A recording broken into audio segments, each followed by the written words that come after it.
the Adam Messer Show, and I am your host, Adam Messer, and I am here today. This is our second hour talking with author Nicholas Kaufmann, and welcome back, Nick. Thank you for being on the show. Oh, it's absolutely my pleasure, Adam. I'm having a blast. I am too. I am too. And y'all, I this is something like for the first time ever on the radio show that I'm going to talk about a subject. I've never talked about this subject before, and Nick is going to lead us off here. But you did some extensive research for the Hungry Earth for your book coming out, right? I absolutely did, yeah, and it was probably the most fun Okay. research I've ever done. Let me. I'm on the website here. Let me just read the blurb. Okay. If I'm saying anything wrong, let me know. Okay. Sakima, New York, a sleepy, idyllic city nestled in the Hudson Valley, a place where everyone knows each other. Families look after a highly prized community garden, and the crime rate is so low that Dr. Laurel Powell, the police department's medical examiner, spends most of her time tending to her own private medical practice. That changes drastically the day that the local high school student. I'm sorry, let me start that over.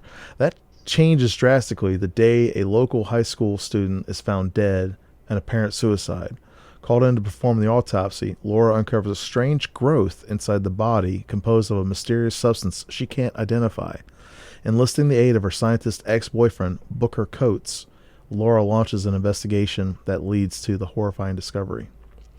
Something deadly has taken root in Sakima, an organism whose toxic influence spreads like a disease throughout the population, dangerously altering minds and dominating wills, a ruthless intelligence that demands obedience.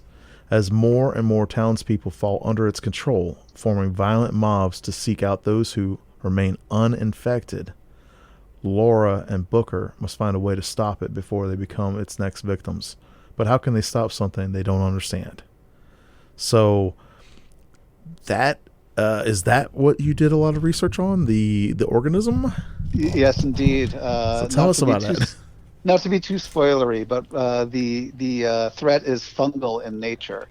So like mushroom Um, type thing? yes, yes. But so I did a lot of research on different kinds of fungi, and I discovered Mm, that there is a very long history of fungus controlling, manipulating, and dominating other life forms. no way. I know it's super weird and super creepy, and it was really a joy to read about, but also very creepy to read about. Can I share something Um, real quick? yeah, So, sure. so like today, I asked my wife if we could have Salisbury steak, Hmm. and I love mushroom gravy with Salisbury steak. I So, understand. Mushrooms are delicious. I wonder if that's one of those things where we're kind of preconditioned to wanting like mushrooms for some reason or whatever. Kind of, I'm just kind of playing along with the idea of this Hmm. mind control. Like you Well, will I have mean, mushroom gravy with your Salisbury steak. well, Like mine would be more it, playful, but that would be. it's true. It's true of some fungi, actually. Take the truffle, for instance. Oh yeah. The delicious truffle. It lives entirely underground. But the way that its spores spread is that it has to be eaten by a creature on the surface, a deer or a dog, a pig, whatever. And then the spores are spread through that creature's fungal matter, fecal matter. Oh wow. So it's sort of the circle of life, no different, say, than eating fruit and spreading the seeds that way. However, the weird thing is this particular fungus, the truffle, is entirely underground. So there's no way that the surface creatures would know it's there to eat it. So what does the fungus do? It gives off a delicious scent. Mm, It makes sure that these creatures know that it's perfectly hidden underground and where to find it, like a little so that treat. it will be eaten. So that it Wow. will be eaten, and then its spores will be spread by these creatures when they relieve themselves elsewhere in the forest. So yes, there really is a way of manipulating. There is a way that fungi manipulate creatures into eating them. I don't know about Salisbury steak, of course, but I certainly enjoy mushrooms on my pizza too. But one other thing I discovered that made me actually a little bit hesitant to ever put mushrooms on my pizza again is that on a sort of really deep genetic level, mushrooms have more in common with human beings than they do with plants. Oh, wow. Which is really weird. Is that something you right? found with your research? This is what I found in my research. Yeah, Wow. none of this is fictional. No, This I believe is all like real life stuff. Yeah. So it's hypothesized. Well, the thing is that humans and mushrooms share certain proteins that plants don't. And also mushrooms breathe in oxygen and breathe out carbon dioxide, which is the opposite of what plants do, but is exactly what animals like we do. Oh, wow. So it's been hypothesized that somewhere way, way back in the misty reaches of time, mushrooms and animals had a single ancestor, which means that humans and mushrooms, even though we're different kingdoms, could be related way back in history. We could be like, we are the mushrooms' distant cousins. Oh, wow. Isn't that weird? You know, I mean, that's there but the mind-blowing. grace of God go I. We could have evolved into, a bunch of mushrooms, Well, listen, fungi are actually extremely complex and quite possibly intelligent life forms, but they're completely Are alien you telling to me us. that when I'm eating a mushroom that they might be sentient? No, their intelligence is different from ours. Oh, okay.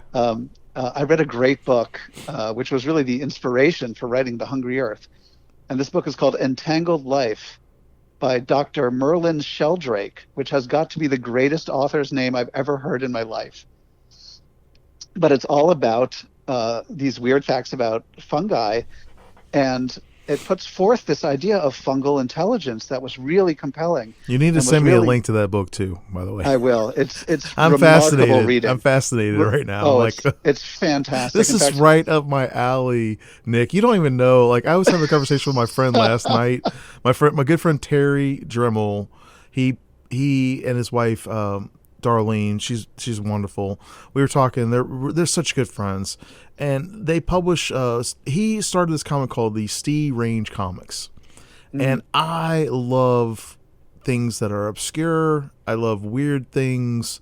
I love things that are just like off the beaten path, like a pack of wild fungi chasing in the woods. You know what I mean? So this is really fascinating, and so. Not to deviate from what you're talking about, but you use this research because of the premise of your book to give it more authenticity and more, realism. Oh yeah, definitely. I wanted all of the science in the book to be as true to life as possible. So this, even though the story is a thriller with some science fictional aspects to it, the science is mostly real. It's very plausible. Like it's very believable. Yes, I wanted that. That was very important to me. I didn't have to make up any of the science. The fungal threat in the novel is all very. It could actually happen. Could happen. Yeah. It could happen. It hasn't happened, and hopefully it won't happen. But I mean, fungi have for millions of years. Fungi have been around for a lot longer than us, and for millions of years they have been controlling and farming insects. And so the book really posits, well, what if they decided to control and farm people? What if they decided that they would use their abilities on people instead of ants? Wow. And it was just, but the research, Adam, it was so fascinating. I love weird science. Yeah. Like the weirder, the better. Yeah. And everything about fungi is weird science, man. Oh man, you got me thinking about these trippy mushrooms. Well, yes, psilocybin, or I think it's pronounced psilocybin. Actually, is the property in the mushrooms that in some mushrooms that causes hallucinations. But even that, the book that I read, Entangled Life, posits that is a way of mushrooms, of fungi, also manipulating people, right? Because if we get hooked on that psychedelic reaction, we're going to start farming them. We're going to start growing more and more of these mushrooms, right? And so we're helping them populate. We're helping them spread, right? Oh my God, We they're so become the devious. curators for their We're, benefit. right. But Wow. I want to tell you about one particularly gross fungus before we go back to talking about fun things. Yeah, yeah, yeah. No, This is we could talk the whole hour about fungi. I would be totally okay with that, Nick. So uh, have at it. okay. Keep bringing it on. One thing that I found in my research, and I didn't actually use this in the novel, but though it's mentioned in the novel, there's a fungus called the Massospora. And now you've heard of cicadas, right? We just Yeah, recently had a bunch of cicadas yeah. this year, I think. I'm from They Cincinnati, and we had the cicadas would come out every 17 years, precisely, and then they would be everywhere. absolutely. And so they spend most of their nymph phase underground. And then every 17 years they come out and they fly around and they're everywhere and they're really a pest. But sometimes when they come out of the ground, they pick up spores from the Massospora fungus. And this thing takes over their bodies. Oh wow, like a First, zombie. first it floods their brain with psilocybin so that they're just tripping. These cicadas are tripping. Is that why they But buzz nonstop? well, what's actually happening is the fungus is using the drug to sort of keep the cicada docile and unaware of the horror that is about to happen to it. Because what it does is then it takes over their body, it spreads throughout the inside of their body, it basically cuts off the back end of the body. So like the rear end of the cicada falls off and is replaced by this white plug of Massospora spores. Oh wow! So like And a mushroom's then actually growing out of their. it's growing out of their bottom. Wow. And then what happens is the mushroom, I keep saying mushroom, but what I really mean is fungus. The mushroom is just part of a fungus. The fungus makes the cicada fly around and drop spores on other cicadas No so that way. the same thing will happen to No them. way. No One, way. I know, one scientist coined the phrase flying salt shaker of death to describe what's happening with these cicadas. Oh my gosh. So it's they're tripping on drugs. Mm. Their bottom half has come off and is replaced by this white plug of fungal spores that they are now spreading everywhere. But that's not even the worst of it. Hold that thought. I have to do the station Okay. ID. We Okay. we have to have a cliffhanger here for a second, y'all. You're listening today to the very interesting and strange episode about fungi because of Nicholas Kaufmann's new book, The Hungry Earth, which the title even makes a lot more sense now, Nick. Yeah. This is WRUU-LP Savannah, Georgia, 107.5 FM, WRUU.org. We are Savannah Soundings Community Radio with Global Soul. And, I wish, a little sidebar here before we get back to the climactic ending of these cicadas. I wish that we could do that with our books. Like we put, the book out there and we're like, hey, check this out. And then all of a sudden, like you got this reader and that reader and this reader and that reader. Right. Right. If we could somehow We're like, hey, control them into reading our books. Just come check out my book. Just touch the cover. Just all I need you to do is just touch the cover. And then they start tripping. And then they start infecting other readers. They're like, book. Yes. So, okay. A little sidebar. I guess that's what they would call viral marketing, right? Yeah, definitely. Or could we call it fungal marketing? So back to the cicadas. So Right. from what I understand from what you're saying, these cicadas come out, they're little nymphs, and then they come out of the 17 years. Mm-hmm. And as they're crawling up through the earth and out into the world as a cicada, they are infected with this fungi. And then this with fungi... the spores. Yeah, the spores, and then this fungi grows, gives them like this euphoric feeling, so that they can basically. So they don't realize what's happening. Yeah, they don't understand what's happening, which they wouldn't know anyway, right? But whatever. And then the fungi kind of collects, and the cicada's tail end falls off, and then these cicadas fly around, and these spores just float and they attach to other cicadas and start the whole process over. Precisely. And so it's just like this non-stop zombie attack of cicadas. This fungal zombie attack. It is. It's the salt shaker of death. Okay, so then you said that's not even the worst part of it. So what could be worse than like what could be worse than this, Nick? The Massospora fungi does something very particular to male cicadas, which is that it makes them want to mate with everything they see. Oh gosh. Whether it's another cicada or not, or whether it's female or not. But of course, their genitalia is gone because their whole bottom part is gone. So all they're doing is just shaking more of the spores gotcha. onto whatever. So it's not necessarily other cicadas. They could be shaking these spores onto arachnids. They could be shaking these spores onto flies or wasps or whatever. Whatever it comes into contact with. Wow. Whatever it comes into contact with, the Massospora makes it want to mate. Wow. It's horrible. This is horrible, but this is the world of fungi. Like, they do a lot of really good things in the world, but some of the things that they do are really scary. Yeah.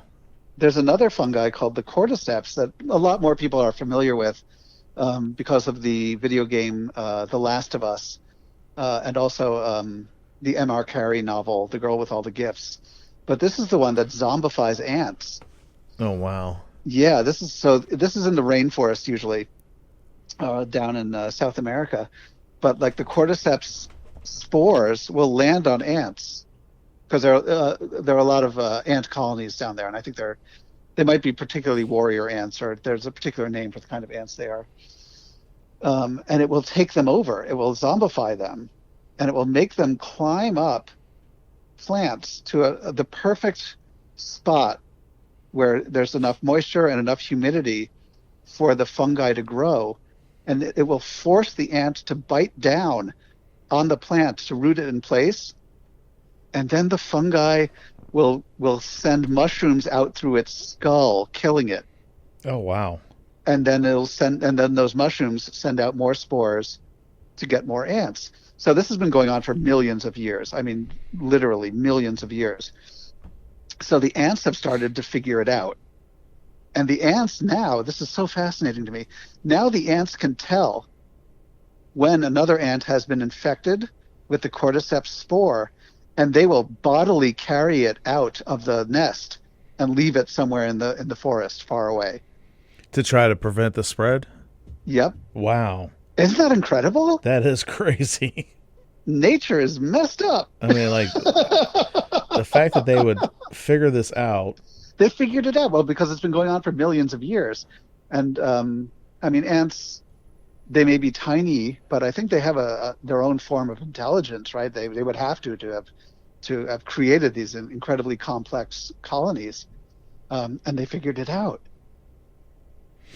I think that's fascinating because, we think of like insects Absolutely. as not being sentient and being able to, have complex thought process, Yeah. But the fact that they, and maybe, I don't know, it might be, it might be something like just survival instinct, but the fact that they can sense it and tell, and they know that they can recognize, They recognize it and they're like, get this one out of here. Yeah, like how do they figure that out? I don't know. It may be instinctual. It may not be complex thought, but maybe it is. Maybe they've evolved to have some kind of survival instinct for it. I think, yeah. Who because knows? It's been going on for so long. I mean, I'm just making a conjecture here. I'm not I don't even know what a bug doctor or a bug scientist is called. But it's fun to conjecture on this stuff. It is. Absolutely. And I'm pretty sure I heard somewhere that, when the time of humanity is over, hopefully millions of years in the future, it's insects that will take over, right? It's insects that will evolve to the next dominant life form on Earth. So maybe they already have a sort of rudimentary intelligence. I know this is weird. No. I want to share this with you. This is a thought that I've had that I've never shared with anybody before. But we only have maybe the last 5,000 or 6,000 years of recorded history, right? That we can look at. Yeah. human beings have been around, in the current form, maybe 100,000, 200,000 years, maybe. They don't really Hmm. know. But definitely modern, recorded history, last 5,000, 6,000 years, maybe a little bit longer. I know India, they talk about, have been around for the last 15, 20,000 years as India. But Hmm. to think about, we're this invasive species that have come in every area of the planet except for That's true. even with the oceans. We don't habitate the ocean, but we Right. we do farm the ocean. We do, whatever. And Yeah. insects, there are billions and billions of insects. I mean, I wish I knew the stats on how many people, how many insects there were per person per capita in the entire world, right? I'm thinking there must be millions per Yeah, it's person. gotta be. And I saw this thing, kind of like a gruesome twosome horror type thing. But I saw this thing. If you were to take the mass of every human being alive on the planet right now, like almost 8 billion people, and Mm. you were to take them and make them into like this, Play-Doh kind of ball, right? Just Right. imagine like, people were Play-Doh and you just made a big Play-Doh ball. It would fit inside of Manhattan, the park in Manhattan, Central Park? Central Park. It would Oh, fit wow. inside of there. And it wouldn't even be Wow. that big. And I was like thinking to myself, the earth is a lot bigger than we think it is. And then Oh, there's yeah. so many things that we talk about space exploration, but there's so many things that we don't have any clue on. I mean, there's species of fungi and everything out there that we just have we're oblivious to it. Right. Hmm. Oh, It's, yeah. so I Oh, always think yeah. it's fascinating when, like when you're geeking out talking about this research that you did. It's so cool because, I had no idea. I really didn't even know that I would have found this topic interesting because I never thought about it before. Right.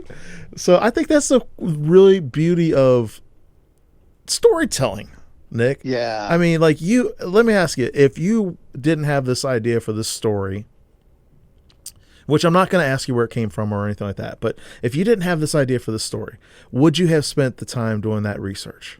Absolutely not. And I'm so glad that I did. Isn't it such an interesting turn of events? It really is. And here we are, 2 days before the book releases, we're on live radio talking. I mean, like potentially, Geeking out about yeah. mushrooms. I mean, like, the way that things happen sometimes, y'all. I know. It's wild. Fascinating. Bass, do you mind playing a little bit? Do you mind playing some of that? Okay, so Nick, I'm gonna have to share something with you. I'm not a musician yet. I don't want to even call myself a musician yet, but I've been learning or trying to learn the mandolin. And so Sebastian, he's a picker and a player. He's never played the mandolin before today.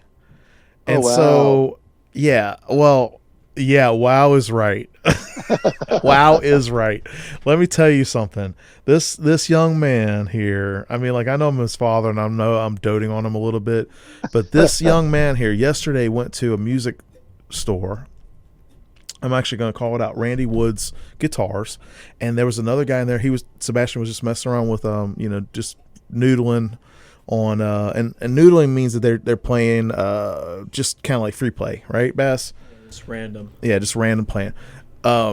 He was noodling, and this guy was like, hey, you're really good. Do you want to tell the story real quick? Yeah, it was like a older gentleman. He was coming in there to, I guess, do some work on his guitar for Robert, the guy that works there. And so I was playing one of the electric guitars they had, and I was plugged into an amp, and he was like, "Wow, you're really good." And I said thank you, and he's like, "How long you been playing?" I told him about 6-7 years, and then he's like, "Oh, hey, how did you learn?" I'm like, "I taught myself off of YouTube." And he asked me if I do lessons. I told him not really, no.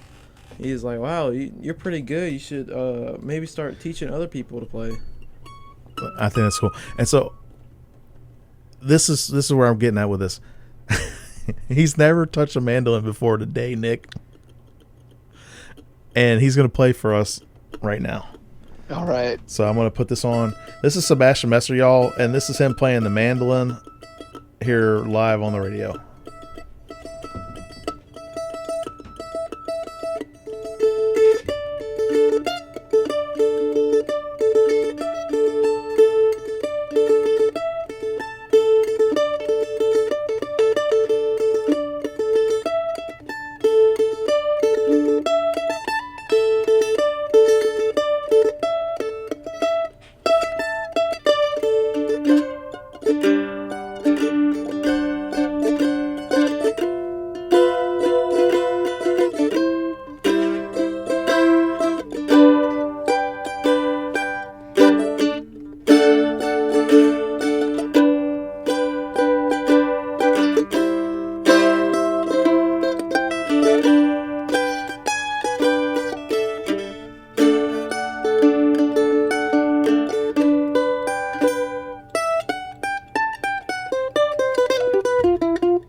Oh, wow, Bass. Thank you very much. Wasn't that crazy, Nick? That was great. I felt like I was back in Renaissance times.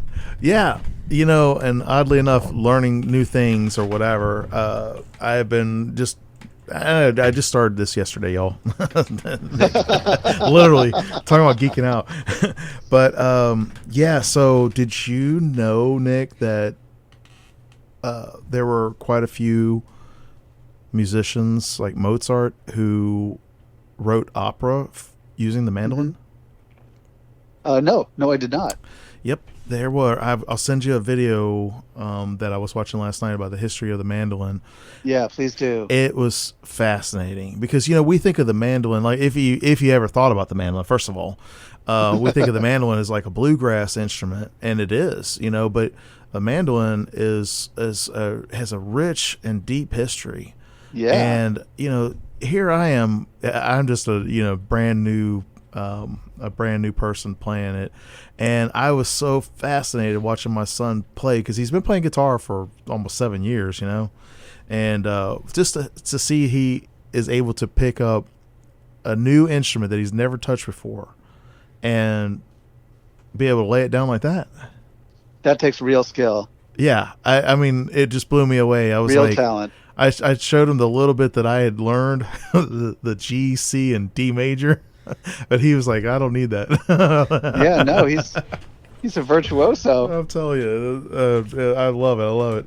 So we got to do the everybody. We got to do the station pledge drive. I'm gonna do it the opposite way today for this hour, Nick, and then we'll go back to talking more about fungi. That's so cool. But everybody, you're tuning in today. You're listening to the Adam Messer Show here, and I'm talking with my special guest, Nicholas Kaufmann, and we're talking about. Right now we're talking about fungi, but we've been talking about writing, and we've been talking about publishing. We've been talking about his new book, The Hungry Earth, and this is not possible. I cannot do this radio show without you, the listener. And I don't think, you know, Nick, one of the things I'd love to hear your input on this too. But we were talking about, and you brought up a great point earlier about the reader and, you know, how important they are, that they might not understand how important they are. And that's the same with me for the listener.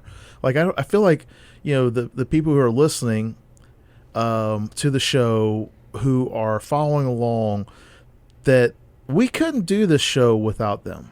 You know, I mean, it's just one of those things where, you know, with the reader, you know, connecting with them, connecting with the audience, you know, because that's what it is. It's the audience, you know, people that are listening, or they enjoy like what we're doing, reading what we're doing. So, you know, what do you think about that?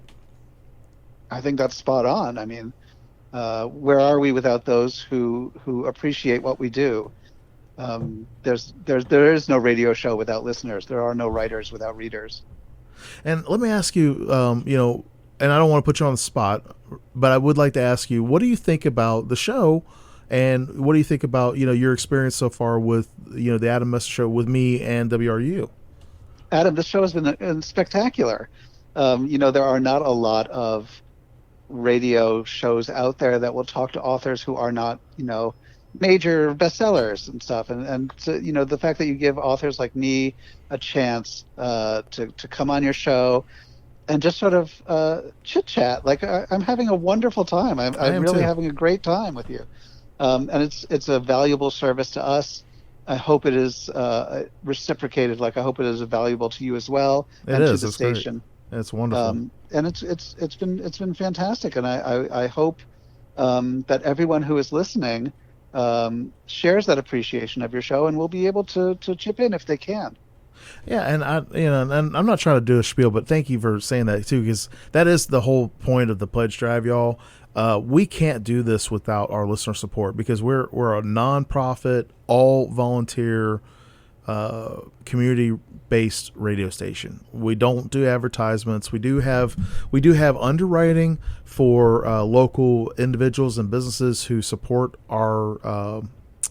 Basically, they support our endeavors, and they support us as a radio station. But you as the listener, you have a lot to do with our success and be able to operate from day to day. We have a 24-hour radio station. We don't air just part of the day and then not. Those 24 hours of the day, we have different programs. We have over 60 something hosts. I think it was, last count was like 65 hosts, Nick, something like that. 65 people in our community that come and volunteer at the radio station just for the hosts. There's a whole another probably dozen or 24 people who are volunteers for the operation side of the radio station, who help with different things outside of being on air, right? So, you have all these folks that are part of the community. They do these, they do this because they love it. I do this because I love it. I love, like Nick, I really have been having a great time talking with you. Good. We've been I mean, like, I never would have thought in a million years if somebody said, Adam, on October the 3rd, 2021, you're going to have a conversation with someone and you're going to learn about fungi. And not just fungi, but you're going to learn about the underbelly of the fungal world. Right. You're going to learn about some really weird fungi. Yes, yeah. And I would have thought, okay, like all right, and so y'all want to know, y'all want to hear the backstory of how we ended up talking about this. Every show, when I have someone who does both hours, we have like a 5-minute break in between. I'll ask them, like, yeah, how are things going? Are you enjoying it? Are you having a good time? Just kind of, I want to make sure that my guests are comfortable, right? I want to make sure that they're enjoying the show and that they're comfortable. So that's what I try to do. And so Nick was like, yeah, I've got this topic I want to talk about. It's about the book. And like the phone cut out, and he said, and I was like, what? I was like, he said fungi, and I was like, okay, so tell me about this, because you kind of caught me off. And so he's talking about it. I was like, did you ever watch a Johnny Carson show? Oh, sure, yeah. Okay, Ed McMahon. Yes, we're gonna talk about fungi next hour, Nick. Yes, yes, good one, Johnny. Oh my gosh, it's weird to think how dated that reference is now. But I love it. I mean, like, it's so perfect because I think about Ed McMahon, and like, it's so perfect. So that's my spiel, everybody. WRUU.org. There's a little donate button up there. Even $1, I swear you wouldn't understand if we had 2,000 people giving $1, just $1. We'd be able to cover our bills for the month. So, that's why, like, I know people think, oh, my vote doesn't matter, or my money doesn't matter, or $1 is not, what's $1? It does matter. It does matter. You matter. You are an integral part of our WRUU, the station. And, we don't do these shows just to, like, put stuff out in the void. to quote you earlier, Nick. We put it out there with the intention of you, the listener, being able to be entertained, informed, educated, to learn about folks like Nicholas Kaufmann and his new book, The Hungry Earth. That's why we do these things. This is why we do things, because we're not just doing it just to be like, oh, hear ourselves talk. It's not like that. So you, the listener, you're very important to us. We really appreciate you. We can't. I mean, like, if I could tell you individually, one on one, if you ever want to come to the station when I'm here on Sunday and you want to say hi or whatever, I'll be here. I'd love to, tell you thank you very much in person. Hopefully, we could do some events next year when things are calm with the pandemic. Hopefully, we could do that. But I just want to tell you from the bottom of my heart, thank you very much for your support. Thank you for helping me make the Adam Messer Show possible. And I just love it. So thank you all very much. And so now back to fungi talk. We should call it the fungi talk. Yeah, that's what. Let's fungi talk. Yeah, we'll start a new radio show that's just all talking about fungi. Hey, I'm all choked up here. Yeah. Oh my God. If you like fungus, tune in Sundays for fungi talk. And it would be spelled FUN-GUI. The fun guy talk. Absolutely. The fun guy talk. All we talk about is fungi. Well, it really is a fascinating topic. It is. As you were saying before, I probably would never have picked it up as research if it weren't for the Hungry Earth. So even if I owe this book a lot. Nick, there's probably some kid out there. I swear, this is how it is. You ever notice, like, there's some kid that they're like, you'll be like 95 years old, and there'll be some young person will come up to you and say, Mr. Kaufmann, I just want to tell you that I was given a copy of your book, The Hungry Earth, when I was 8 years old, and it inspired me to become the world's greatest scientists on fungi and fungi matter. Oh my God, that would be incredible! Wouldn't that be great? I mean, you hear about that kind of stuff. That would make it all worthwhile, right? Yeah, but you hear like stuff like that, like inspiration, like young people and anybody really, that they're like, oh man. I'll give you an example. Do you want to know why I want to start playing the mandolin? Why? Because I just interviewed Randy Wood. I've interviewed him like 3 times or 4 times. Mm-hmm. But I had him on. I did a video interview with him, and I had the radio show. Randy Wood is a world-renowned luthier. And I'm just gonna share this with you, so it kind of gives you a perspective. So in this is from his book actually, but this goes to why I wanted to do this. In the 1960s and 70s, Randy Wood was the forerunner in the vintage instrument industry, known as the instrument repairman to the stars. The list of Wood's clients reads like a Hall of Fame roster: Elvis Presley, Eric Clapton, Johnny Cash, Chet Akins, Emmylou Harris, Billy Gibbons, Bill Monroe, Keith Richards, Roy Acuff, Ricky Skaggs, and Hank Williams Jr., to name a few. Amazing. Okay, so I interviewed him because he has this new book out, and I was like, oh, hey, I've got this radio show now, Randy. I would love to talk with you on my radio show about your new book. And the author of the biography is Daniel Weil. And while we were talking, this goes back to Sebastian playing music, right? And I owned a mandolin probably 5 or 6 years ago.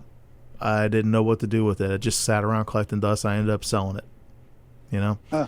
And doing this interview with Randy, I was like, I always wanted to, play the mandolin and the ukulele. Those are the 2 instruments. The guitar, I don't know. I was never really interested in playing the guitar as much as those, because I like that like that classical, like you're talking about the Renaissance thing. Yeah. And so I did this interview with him. And then, like, this is like 3 weeks ago, and I've had that itch. I've had that, desire to want to play. And I was not in the right headspace 5 or 6 years ago to play it, or even to learn. So yesterday, get this mandolin, pick it up, and I had to learn how to put strings on it. I'd never strung an instrument before. So I had to learn how to do that. Had YouTube.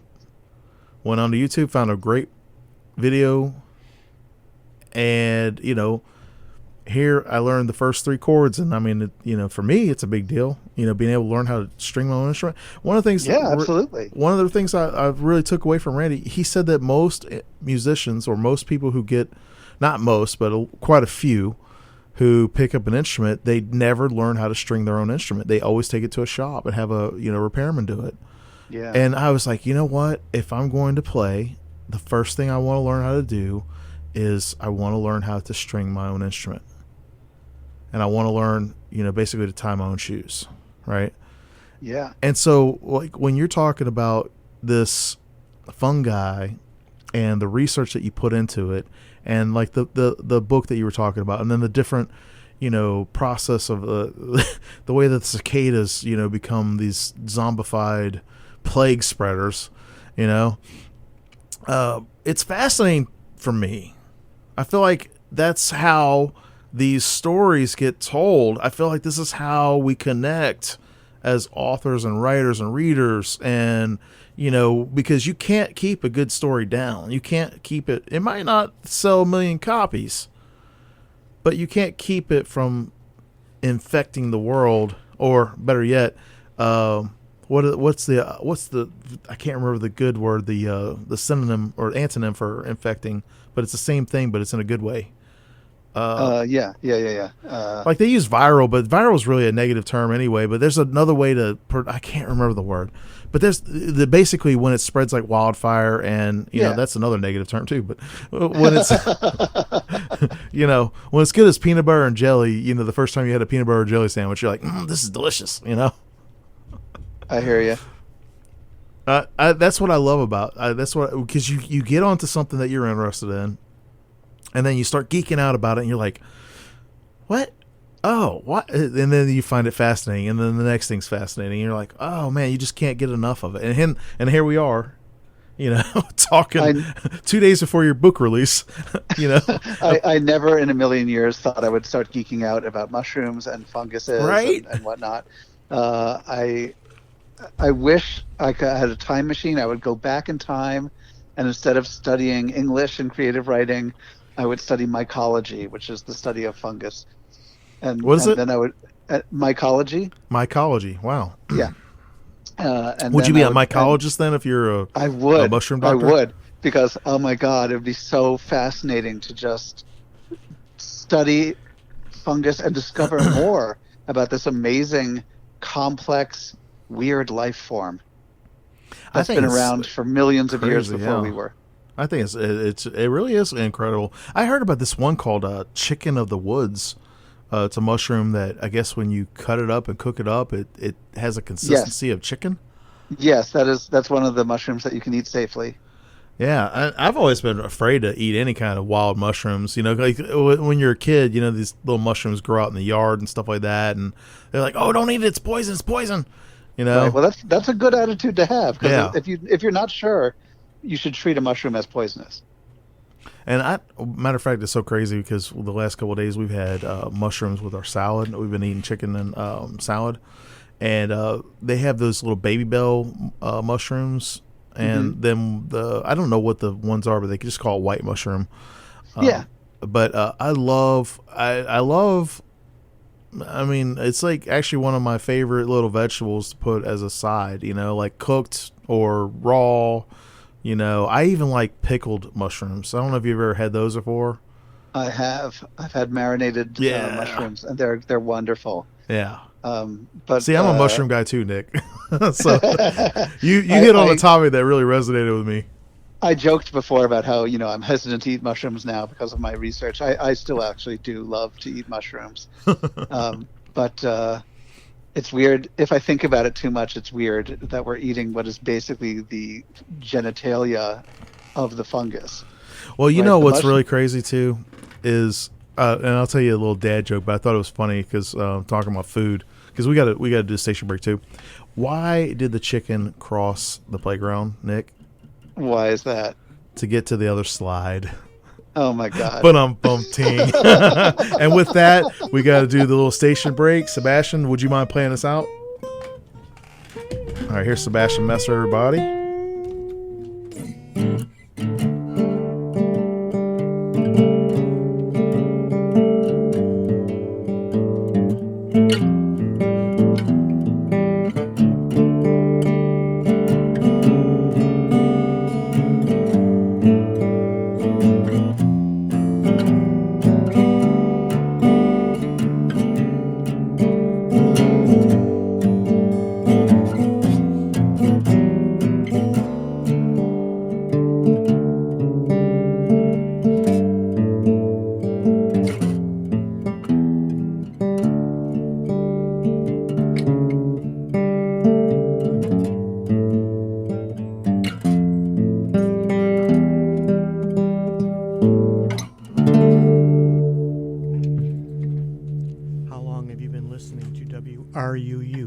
If you are a longtime listener and haven't supported us with a financial gift, now is your time to give us your support.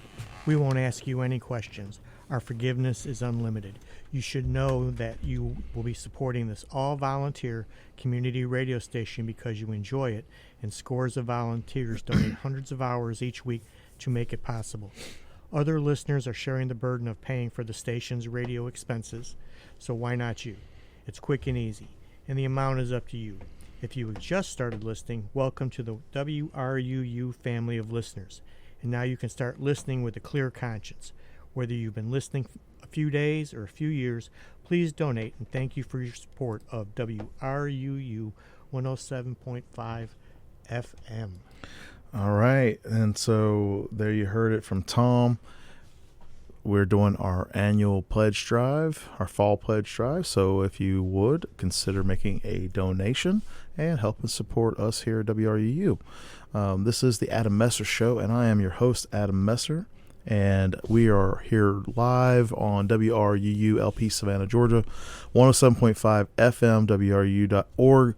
We are Savannah Soundings Community Radio with Global Soul. If you're just now tuning in and you've missed any part of the show, don't worry.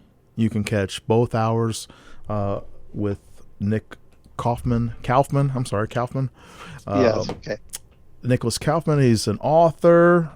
We're talking about his, in this matter of fact, the weather alert's going off. And I'm just going to keep recording for now. But I think it's going to some bad weather over there? Mm-hmm. Yeah, the weather thing went off. Okay, well, I'm just going to keep recording, y'all. If you just heard the weather announcement, please be safe out there. But we're here talking today with Nicholas Kaufmann about his new book, The Hungry Earth. And so we've got about 10 minutes left, Nick.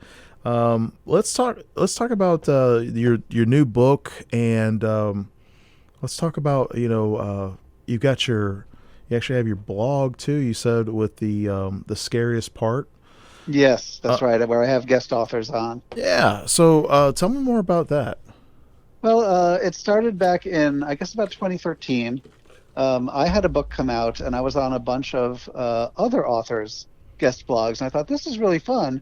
I'd actually like to host one myself. And what sort of special lens can I offer? What can set it apart? So since I love horror so much, I decided to make it a place where horror writers can talk about the scariest part of their newest book. And scariest part doesn't necessarily have to mean literally what's the scariest scene in the book. It can also mean what was the scariest part about writing it. Was there a piece of research that freaked you out? Or was there some personal hurdle you had to overcome to write this? And really the response was overwhelming. I've had lots of great authors on there over the years. I should count sometime how many I've had. I don't know for sure. And everybody has such interesting things to say. I mean, sometimes it is just about what they feel is the scariest scene in the book, but other times it's really them just talking about, some weird bit of research, like I've been going on about fungi all this time, or the something about in their lives or their emotional state that they had to overcome. And I think it's been really great, and it's been going strong for, gosh, how many years now? 8, 9? Wow, congratulations. And that's a clever title. I like that. Yeah, I'm really proud of it. I hope it has helped get the word out about these authors' books. I always include not just their websites and social media, but also buying links to places like Amazon, Barnes & Noble, Powell's Books, and bookshop.org, which is the new independent one. And as I said before, I would love to have you on to talk about your latest book. Oh, yeah. We'll definitely make that happen. That's for sure. So tell me, with the Hungry Earth. Yes. We've got a few minutes left. Tell me, can you give not any spoilers, but can you give me kind of like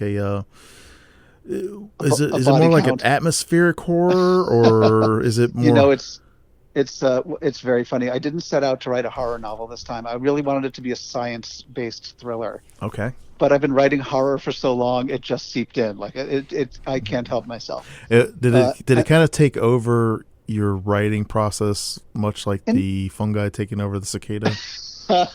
Yes, exactly the same way. I became a horror salt shaker. But so it's Of not doom. just atmospheric. Horror doom. salt shaker of doom. It's Welcome, just so- Nicholas Kaufmann, the horror salt shaker of doom. You know, I think we need to get some T-shirts made up with That that would on be, it. and then it'd be like you with a bunch of mushrooms growing out of your head. Oh my God, let's make this happen. Dude, we got to. That literally would be so awesome. Nicholas Kaufmann, author of Doom. Oh my The gosh. fungal author of Doom. Oh my goodness. Oh man, I'm having too much fun with this. I'm having a lot of fun You, too. I you gotta could say, say I'm having. you could say that the topic grew on me. Oh, see, now we're getting into the puns and stuff. Hey, you know it's good when you get into the puns. Thank you so much for having me on. This Oh, has really thank been you. a blast. Thank you. Really appreciate it. So where can people check out your work and your other books as well as yeah. the new book? Yeah, let me just give a quick plug here. The Hungry Earth is coming out on Tuesday, October 5th. That's just in a couple of days. It's available wherever you like to buy books. You can get it through your local bookstore. You can get it online, however you get your books.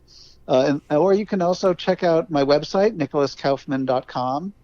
Don't forget that extra N at the end of Kaufmann. It's there just to make everything annoying. There's a list there of other books of mine and how to get a hold of them. That's awesome. And, I love one thing I want to share real quick too, Nick, that I feel like it was a highlight of not just the great conversation we've been having, but I love the fact that you want readers to message you or email you or call you, whatever. I think most writers do. I think most writers really do want to hear from their readers. I mean, in positive ways, obviously. We want to hear if a book touched you, and we want to hear if a book meant something to you. It means so much to us to hear that.